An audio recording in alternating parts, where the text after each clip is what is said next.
ओम श्री गुरुवे नमः। प्रिय श्रोताओं, आज आप सुनेंगे गुरुवार यानी बृहस्पतिवार की संपूर्ण कथा। बृहस्पति देवता की कृपा से आप सभी के दुख दूर हों और आप सभी की मनोकामनाएं पूरी हों। श्री बृहस्पतिवार व्रत कथा। भारतवर्ष में एक प्रतापी और दानी राजा राज्य करता था। वह नित्य गरीबों और ब्राह्मणों की सहायता करता था। ये बात उसकी रानी को अच्छी नहीं लगती थी। वो न ही गरीबों को दान देती और न ही भगवान का पूजन करती थी और राजा को भी दान देने से मना किया करती थी। एक दिन राजा शिकार खेलने वन को गए हुए थे तो रानी महल में अकेली थी। उसी समय बृहस्पति देव साधु वेश में राजा के महल में भिक्षा के लिए गए और भिक्षा मांगी। रानी ने भिक्षा देने से इनकार कर दिया और कहा, हे साधु महाराज, मैं तो इस दान पुण्य से तंग आ गई हूँ। मेरा पति सारा धन लुटाते रहते हैं। मेरी इच्छा है कि हमारा धन नष्ट हो जाए, फिर न रहेगा बांस न बजेगी बांसुरी। साधु ने कहा, देवी तुम तो बड़ी विचित्र हो। धन संतान तो सभी चाहते हैं, पुत्र और लक्ष्मी तो पापी के घर भी होने चाहिए। यदि तुम्हारे पास अधिक धन है तो भूखों को भोजन दो, प्यासों के लिए प्याऊ बनवाओ, मुसाफिरों के लिए धर्मशालाएं खुलवाओ। जो निर्धन अपनी कुमारी कन्याओं का विवाह नहीं कर सकते उनका विवाह करा दो। ऐसे और कई काम हैं जिनके करने से तुम्हारा यश लोक परलोक में फैलेगा। परंतु रानी पर उपदेश का कोई प्रभाव न पड़ा। कहने लगी, महाराज आप मुझे कुछ मत समझाइए। मैं ऐसा धन नहीं चाहती जो हर जगह बांटती फिरूं। साधु ने उत्तर दिया कि यदि तुम्हारी ऐसी इच्छा है तो तथास्तु। तुम ऐसा करना कि बृहस्पतिवार को घर लीपकर पीली मिट्टी से अपना सिर धोकर स्नान करना, भट्टी चढ़ाकर कपड़े धोना। ऐसा करने से आपका सारा धन नष्ट हो जाएगा। इतना कहकर वह साधु महाराज वहां से आलोप हो गए। साधु के कहे अनुसार बातों को पूरा करते करते रानी को केवल 3 बृहस्पतिवार ही बीते थे कि उसकी समस्त धन संपत्ति नष्ट हो गई। अब भोजन के लिए राजा का परिवार तरसने लगा। तब एक दिन राजा ने रानी से कहा, हे रानी, तुम यहीं रहो, मैं दूसरे देश को जाता हूँ, क्योंकि यहाँ पर सभी लोग मुझे जानते हैं, इसलिए मैं कोई छोटा काम नहीं कर सकता। ऐसा कहकर राजा परदेश चला गया। वहां वह जंगल से लकड़ी काटकर लाता और शहर में बेचता। इस तरह से वह अपना जीवन व्यतीत करने लगा। इधर राजा के परदेश जाते ही रानी और दासी दुखी रहने लगी। एक बार जब रानी और दासी को 7 दिन तक बिना भोजन के रहना पड़ा तो रानी ने अपनी दासी से कहा, हे दासी, पास ही के नगर में मेरी बहन रहती है, वह बड़ी धनवान है, तू उसके पास जा और कुछ ले आ ताकि थोड़ी बहुत गुजर बसर हो जाए। दासी रानी की बहन के पास गई। उस दिन गुरुवार था और रानी की बहन उस समय बृहस्पतिवार व्रत की कथा सुन रही थी। दासी ने रानी की बहन को अपनी रानी का संदेश दिया, लेकिन रानी की बहन ने कोई उत्तर नहीं दिया। जब दासी को रानी की बहन से कोई उत्तर नहीं मिला तब वह बहुत दुखी हुई। उसे क्रोध भी आया। दासी ने वापस आकर रानी को सारी बात बता दी। सुनकर रानी ने अपने भागी को कोसा। उधर रानी की बड़ी बहन ने सोचा कि मेरी बहन की दासी आई थी, परंतु मैं उससे नहीं बोली, इससे वह बहुत दुखी हुई होगी। कथा सुनकर और पूजन समाप्त करके वह अपनी बहन के घर आई और कहने लगी, हे बहन, मैं बृहस्पतिवार का व्रत कर रही थी। तुम्हारी दासी मेरे घर आई थी, परंतु जब तक कथा होती है तब तक न तो उठते हैं और न ही बोलते हैं, इसलिए मैं नहीं बोली। कहो दासी क्यों गई थी? रानी बोली, बहन तुमसे क्या छुपाऊं, हमारे घर में खाने तक को अनाज नहीं था। ऐसा कहते कहते रानी की आंखें भर आई। उसने दासी समेत पिछले 7 दिनों से भूखे रहने की बात अपनी बहन को विस्तार पूर्वक सुना दी। रानी की बहन बोली, देखो बहन, भगवान बृहस्पति देव सबकी मनोकामना पूर्ण करते हैं। देखो शायद तुम्हारे घर में अनाज रखा हो। पहले तो रानी को विश्वास नहीं हुआ, पर बहन के आग्रह करने पर उसने अपनी दासी को घर के अंदर भेजा तो उसे सचमुच अनाज से भरा हुआ एक घड़ा मिल गया। ये देखकर दासी को बड़ी हैरानी हुई। दासी रानी से कहने लगी, हे रानी, जब हमको भोजन नहीं मिलता तो हम व्रत ही तो करते हैं, इसलिए क्यों न इनसे व्रत की कथा और विधि पूछ ली जाए ताकि हम भी व्रत कर सकें। तब रानी ने अपनी बहन से बृहस्पतिवार व्रत के बारे में पूछा। उसकी बहन ने बताया, बृहस्पतिवार के व्रत में चने की दाल और मुनक्का से विष्णु भगवान का केले की जड़ में पूजन करें, दीपक जलाएं, व्रत कथा सुने और पीला भोजन ही करें। इससे बृहस्पति देव प्रसन्न होते हैं। व्रत और पूजन विधि बताकर रानी की बहन अपने घर को लौट गई। 7 दिन के बाद जब गुरुवार आया तो रानी और दासी ने व्रत रखा। घुड़साल में जाकर चना और गुड़ लेकर आई, फिर उससे केले की जड़, तथा विष्णु भगवान का पूजन किया। अब पीला भोजन कहाँ से आए? इस बात को लेकर दोनों बहुत दुखी थे। क्योंकि उन्होंने व्रत रखा था, इसलिए बृहस्पति देव उनसे प्रसन्न थे। इसलिए वे एक साधारण व्यक्ति का रूप धारण कर 2 थालों में सुंदर पीला भोजन दासी को दे गए। भोजन पाकर दासी प्रसन्न हुई और फिर रानी के साथ मिलकर भोजन ग्रहण किया। उसके बाद वे सभी गुरुवार को व्रत और पूजन करने लगी। बृहस्पति भगवान की कृपा से उनके पास फिर से धन संपत्ति आ गई, परंतु रानी फिर से पहले की तरह आलस्य करने लगी। तब दासी बोली, देखो रानी, तुम पहले भी इसी प्रकार आलस्य करती थी। तुम्हें धन रखने में कष्ट होता था, इस कारण सभी धन नष्ट हो गया, और अब जब भगवान बृहस्पति की कृपा से धन मिला है तो तुम्हें फिर से आलस्य होता है। रानी को समझाते हुए दासी कहती है कि बड़ी मुसीबतों के बाद हमने ये धन पाया है, इसलिए हमें दान पुण्य करना चाहिए, भूखे मनुष्यों को भोजन कराना चाहिए और धन को शुभ कार्यों में खर्च करना चाहिए, जिससे तुम्हारे कुल का यश बढ़ेगा, स्वर्ग की प्राप्ति होगी और पितर प्रसन्न होंगे। दासी की बात मानकर रानी अपना धन शुभ कार्यों में खर्च करने लगी, जिससे पूरे नगर में उसका यश फैलने लगा। फिर एक दिन रानी और दासी आपस में विचार करने लगी कि न जाने राजा किस दशा में होंगे, उनकी कोई खोज खबर भी नहीं है। उन्होंने श्रद्धापूर्वक बृहस्पति भगवान से प्रार्थना की कि राजा जहाँ कहीं भी हो शीघ्र वापस आ जाएं। उधर वह राजा एक दिन दुखी होकर जंगल में एक पेड़ के नीचे आसन जमाकर बैठ गया। वह अपनी दशा को याद करके व्याकुल होने लगा। बृहस्पतिवार का दिन था। एकाएक उसने देखा कि निर्जन वन में एक साधु प्रकट हुए। वह साधु वेश में स्वयं बृहस्पति देवता थे। लकड़हारे के सामने आकर बोले, हे लकड़हारे, इस सुनसान जंगल में तू चिंता मगन क्यों बैठा है? लकड़हारे ने दोनों हाथ जोड़कर प्रणाम किया और उत्तर दिया, महात्मा जी, आप सब कुछ जानते हैं, मैं क्या कहूँ? ये कहकर वह रोने लगा और साधु को अपनी आत्मकथा सुनाई। महाराज जी ने कहा, तुम्हारी स्त्री ने बृहस्पति के दिन बृहस्पति भगवान का निरादर किया है, जिसके कारण रुष्ट होकर उन्होंने तुम्हारी ये दशा कर दी। अब तुम चिंता दूर करके मेरे कहने पर चलो तो तुम्हारे सभी कष्ट दूर हो जाएंगे और भगवान पहले से भी अधिक संपत्ति देंगे। तुम बृहस्पति के दिन कथा किया करो। 2 पैसे के चने मुनक्का लाकर उसका प्रसाद बनाओ और शुद्ध जल से लोटे में शक्कर मिलाकर अमृत तैयार करो। कथा के पश्चात अपने सारे परिवार और सुनने वाले प्रेमियों में अमृत और प्रसाद बांटकर आप भी ग्रहण करो। ऐसा करने से भगवान तुम्हारी सब मनोकामनाएं पूर्ण करेंगे। साधु के ऐसे वचन सुनकर लकड़हारा बोला, हे प्रभु, मुझे लकड़ी बेचकर इतना पैसा नहीं मिलता जिससे भोजन के बाद कुछ बचा सकूं। मैंने रात में अपनी पत्नी को व्याकुल देखा है, मेरे पास कुछ भी नहीं जिससे मैं उसकी खबर मंगा सकूं। साधु ने कहा, हे लकड़हारे, तुम किसी बात की चिंता मत करो। बृहस्पति के दिन तुम रोजाना की तरह लकड़ियां लेकर शहर को जाओ। तुमको रोज से 2 गुना धन प्राप्त होगा, जिससे तुम भलीभांति भोजन कर लोगे और बृहस्पति देव की पूजा का सामान भी आ जाएगा। जो तुमने बृहस्पतिवार की कहानी के बारे में पूछा है वह इस प्रकार है। प्राचीन काल में एक बहुत ही निर्धन ब्राह्मण था। उसकी कोई संतान न थी। वह नित्य पूजा पाठ करता, लेकिन उसकी पत्नी न स्नान करती और न किसी देवता का पूजन करती। इसी कारण वह ब्राह्मण देवता बहुत दुखी रहते थे। भगवान की कृपा से ब्राह्मण के यहाँ एक कन्या उत्पन्न हुई। कन्या बड़ी होने लगी। प्रातः स्नान करके वह भगवान विष्णु का जप करती, बृहस्पतिवार का व्रत करने लगी। पूजा पाठ समाप्त कर पाठशाला जाती तो अपनी मुट्ठी में जौ भरकर ले जाती और पाठशाला के मार्ग में डालती जाती। लौटते समय वही जौ सोने के हो जाते तो उनको बीनकर घर ले आती। एक दिन वह बालिका सूप में उन सोने के जौ को फटक कर साफ कर रही थी कि तभी उसकी माँ ने देख लिया और कहा कि हे बेटी, सोने के जौ को फटकने के लिए सोने का सूप भी तो होना चाहिए। दूसरे दिन गुरुवार था। उस कन्या ने व्रत रखा और बृहस्पति देव से सोने का सूप देने की प्रार्थना की। बृहस्पति देव ने उसकी प्रार्थना स्वीकार कर ली। रोजाना की तरह वह कन्या जौ फैलाती हुई पाठशाला चली गई। पाठशाला से लौटकर जब वह जौ बीन रही थी तो बृहस्पति देव की कृपा से उसे सोने का सूप भी मिल गया। उसे वह घर ले आई और उससे जौ साफ करने लगी, परंतु उसकी माँ का वही ढंग रहा। एक दिन की बात है, कन्या सोने के सूप में जब जौ साफ कर रही थी, उसी समय उस नगर का राजकुमार वहां से निकला। कन्या के रूप और कार्य को देखकर वह उस पर मोहित हो गया।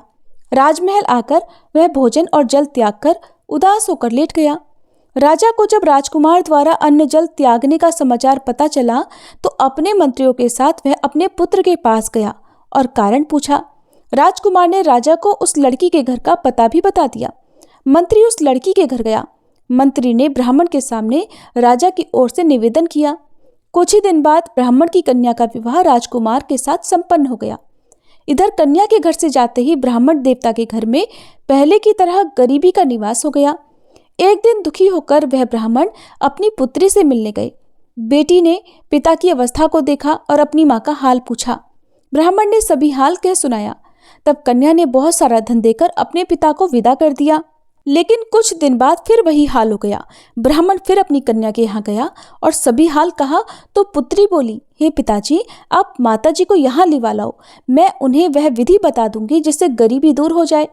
ब्राह्मण देवता अपनी पत्नी को साथ लेकर अपनी पुत्री के पास राजमहल पहुंचे तो पुत्री अपनी माँ को समझाने लगी, हे माँ, तुम प्रातःकाल स्नान आदि करके विष्णु भगवान का पूजन करो तो सब दरिद्रता दूर हो जाएगी।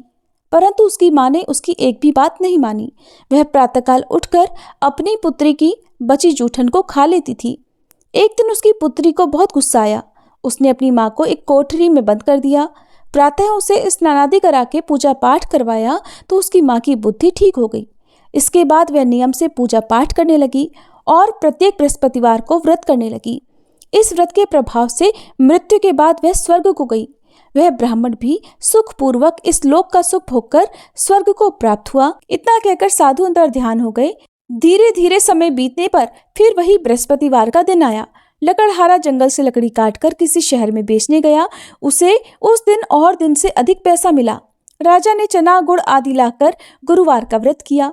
उस दिन से उसके सभी क्लेश दूर हुए। परंतु जब दोबारा गुरुवार का दिन आया तो बृहस्पतिवार का व्रत करना भूल गया। इस कारण बृहस्पति भगवान नाराज हो गए।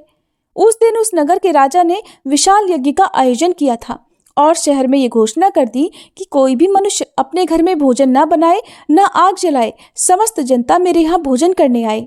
इस आज्ञा को जो न मानेगा उसे फांसी की सजा दी जाएगी। इस तरह की घोषणा संपूर्ण नगर में करवा दी गई।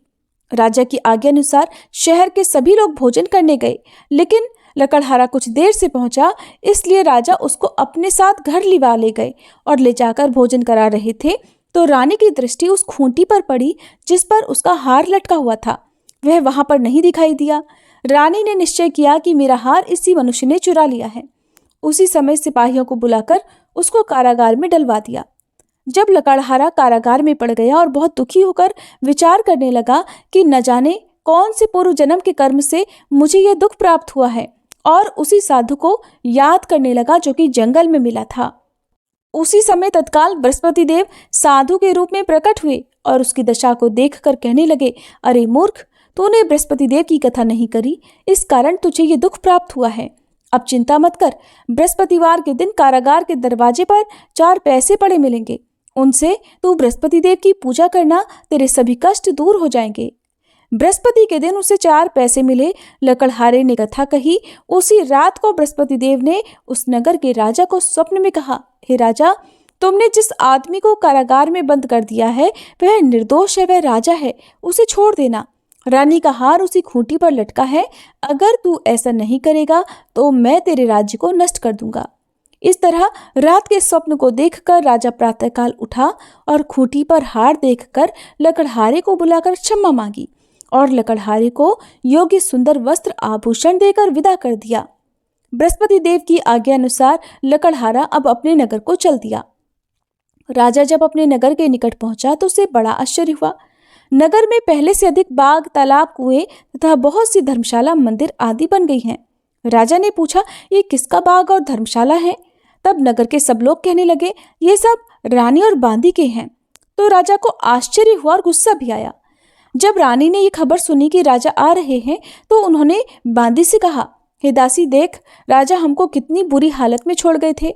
हमारी ऐसी हालत देखकर वो लौट ना जाए, इसलिए तू दरवाजे पर खड़ी हो जा। आज्ञा अनुसार दासी दरवाजे पर खड़ी हो गई। राजा आए तो उन्हें अपने साथ लिवा लाई। तब राजा ने क्रोध करके अपनी रानी से पूछा कि ये धन तुम्हें कैसे प्राप्त हुआ है? तब उन्होंने कहा, हमें ये सब धन बृहस्पति देव के इस व्रत के प्रभाव से प्राप्त हुआ है। अब राजा ने निश्चय किया कि 7 रोज बाद तो सभी बृहस्पति देव का पूजन करते हैं, परंतु मैं प्रतिदिन दिन में 3 बार कहानी और रोज व्रत किया करूंगा। अब हर समय राजा के दुपट्टे में चने की दाल बंधी रहती और दिन में 3 बार कहानी कहता। एक रोज राजा ने विचार किया कि चलो अपनी बहन के यहाँ हो आए। इस तरह निश्चय कर राजा घोड़े पर सवार होकर अपनी बहन के यहाँ को चलने लगा। मार्ग में उसने देखा कि कुछ आदमी एक मुर्दे को लिए जा रहे हैं। उन्हें रोककर राजा कहने लगा, अरे भाइयों, मेरी बृहस्पति देव की कथा सुन लो। वे बोले, लो, हमारा तो आदमी मर गया है, इसको अपनी कथा की पड़ी है। परंतु कुछ आदमी बोले, अच्छा कहो, हम तुम्हारी कथा भी सुनेंगे। राजा ने दाल निकाल ली और जब कथा आधी हुई थी कि मुर्दा हिलने लग गया, और जब कथा समाप्त हो गई तो राम राम करके वह मनुष्य उठकर खड़ा हो गया। आगे मार्ग में उसे एक किसान खेत में हल चलाता मिला। राजा ने उसे देखा तो उससे बोले, अरे भैया, तो मेरी बृहस्पतिवार की कथा सुन लो। किसान बोला, जब तक मैं तेरी कथा सुनूंगा तब तक 4 हरैया जोत लूंगा। जा, अपनी कथा किसी और को सुनाना। इस तरह राजा आगे चलने लगा। राजा के हटते ही बैल पछाड़ खाकर गिर गए और उस किसान के पेट में बड़ी जोर का दर्द होने लगा। उसी समय उसकी माँ रोटी लेकर आई। जब उसने ये देखा तो अपने पुत्र से सब हाल पूछा और बेटे ने सभी हाल कह दिया। तो बुढ़िया दौड़ी दौड़ी उस घुड़सवार के पास गई और उससे बोली कि मैं तेरी कथा सुनूंगी, तू अपनी कथा मेरे खेत पर चलकर ही कहना। राजा ने बुढ़िया के खेत पर जाकर कथा कही, जिसके सुनते ही बैल उठ खड़े हुए और किसान के पेट का दर्द भी बंद हो गया। राजा अपनी बहन के घर पहुंचा। बहन ने भाई की खूब मेहमानी की। दूसरे रोज प्रातःकाल राजा जगा तो वह देखने लगा कि सब लोग भोजन कर रहे हैं। राजा ने अपनी बहन से कहा, ऐसा कोई मनुष्य है जिसने भोजन ना किया हो, मेरी बृहस्पतिवार की कथा सुन ले। बहन बोली, है भैया, ये देश ऐसा ही है। पहले यहाँ लोग भोजन करते हैं, बाद में अन्य काम करते हैं। अगर कोई पड़ोस में हो तो देखाऊं। वो ऐसा कहकर देखने चली गई, परंतु उसे ऐसा कोई व्यक्ति नहीं मिला जिसने भोजन ना किया हो। अतः वह एक कुम्हार के घर गई जिसका लड़का बीमार था। उसे मालूम हुआ कि उनके यहाँ 3 रोज से किसी ने भोजन नहीं किया है। रानी ने अपने भाई की कथा सुनने के लिए कुम्हार से कहा। वह तैयार हो गया। राजा ने जाकर बृहस्पतिवार की कथा कही, जिसको सुनकर उसका लड़का ठीक हो गया। अब तो राजा की प्रशंसा होने लगी। एक दिन राजा ने अपनी बहन से कहा, हे बहन, अब हम अपने घर को जाएंगे, तुम भी तैयार हो जाओ। राजा की बहन ने अपनी सास से कहा। सास ने कहा, हाँ चली जा, परंतु अपने लड़कों को मत ले जाना, क्योंकि तेरे भाई की कोई संतान नहीं है। बहन ने अपने भैया से कहा, हे भैया, मैं तो चलूंगी, पर कोई बालक नहीं जाएगा। राजा बोला, जब कोई बालक नहीं जाएगा तब तुम भी जाकर क्या करोगी। बड़े दुखी मन से राजा अपने नगर को लौट आया। राजा ने अपनी रानी से कहा, हम निर्वंशी राजा हैं, हमारा मुंह देखने का धर्म नहीं है और कुछ भोजन आदि नहीं किया। रानी बोली, हे प्रभु, बृहस्पति देव ने हमें सब कुछ दिया है, वह हमें संतान अवश्य देंगे। उसी रात को बृहस्पति देव ने राजा से स्वप्न में कहा, हे राजा, उठ, सभी सोच त्याग दे, तेरी रानी गर्भ से है। राजा को ये बात सुनकर बड़ी खुशी हुई। 9वें महीने में उसके गर्भ से एक सुंदर पुत्र पैदा हुआ। तब राजा बोला, हे रानी, स्त्री बिना भोजन के रह सकती है, पर बिना कहे नहीं रह सकती। जब मेरी बहन आए तब तुम मुझसे कुछ मत कहना। रानी ने सुनकर हाँ कर दिया। जब राजा की बहन ने ये शुभ समाचार सुना तो वह बहुत खुश हुई और बधाई लेकर अपने भाई के यहाँ आई। तभी रानी ने कहा, घोड़ा चढ़कर तो नहीं आई, गधा चढ़ी आई। राजा की बहन बोली, भाभी, मैं इस प्रकार न कहती तो तुम्हें संतान कैसे मिलती। बृहस्पति देव ऐसे ही हैं, जैसी जिसके मन में कामनाएं हैं सभी को पूर्ण करते हैं। जो सद्भावना पूर्वक बृहस्पतिवार का व्रत करता है और कथा पढ़ता है अथवा सुनता है, दूसरों को सुनाता है, बृहस्पति देव उसकी सभी मनोकामनाएं पूर्ण करते हैं। प्रेम से बोलिए बृहस्पति देवता की जय। प्रिय श्रोताओं, अब सुनिए बृहस्पति देवता की आरती। ओम जय बृहस्पति देवा, स्वामी जय बृहस्पति देवा, छिन छिन भोग लगाऊं, कदली फल मेवा। ओम जय बृहस्पति देवा। तुम पूर्ण परमात्मा, तुम अंतर्यामी, स्वामी तुम अंतर्यामी। जगत पिता जगदीश्वर, जगत पिता जगदीश्वर, तुम सबके स्वामी। ओम जय बृहस्पति देवा। चरणामृत निज निर्मल, सब पातक हरता, स्वामी सब पातक हरता। सकल मनोरथ दायक, सकल मनोरथ दायक कृपा करो भरता। ओम जय बृहस्पति देवा। तन मन धन अर्पण कर जो जन शरण पड़े, स्वामी जो जन शरण पड़े। प्रभु प्रकट तब होकर, प्रभु प्रकट तब होकर आकर द्वार खड़े। ओम जय बृहस्पति देवा। दीन दयाल दयानिधि भक्तन हितकारी, स्वामी भक्तन हितकारी। पाप दोष सब हरता, पाप दोष सब हरता, भव बंधन हारी। ओम जय बृहस्पति देवा। सकल मनोरथ दायक सब संशय तारो, स्वामी सब संशय तारो। विषय विकार मिटाओ, विषय विकार मिटाओ, संतन सुखकारी। ओम जय बृहस्पति देवा। जो कोई आरती तेरी प्रेम सहित गावे, स्वामी प्रेम सहित गावे। ज्येष्ठानंद बंद सो सो निश्चय पावे। ओम जय बृहस्पति देवा। ओम जय बृहस्पति देवा, स्वामी जय बृहस्पति देवा। छिन छिन भोग लगाऊं कदली फल मेवा। ओम जय बृहस्पति देवा। सब मिलकर प्रेम से बोलिए बृहस्पति देवता की जय, श्री विष्णु भगवान की जय। ये थी आज की वीडियो। उम्मीद है आपको पसंद आई होगी।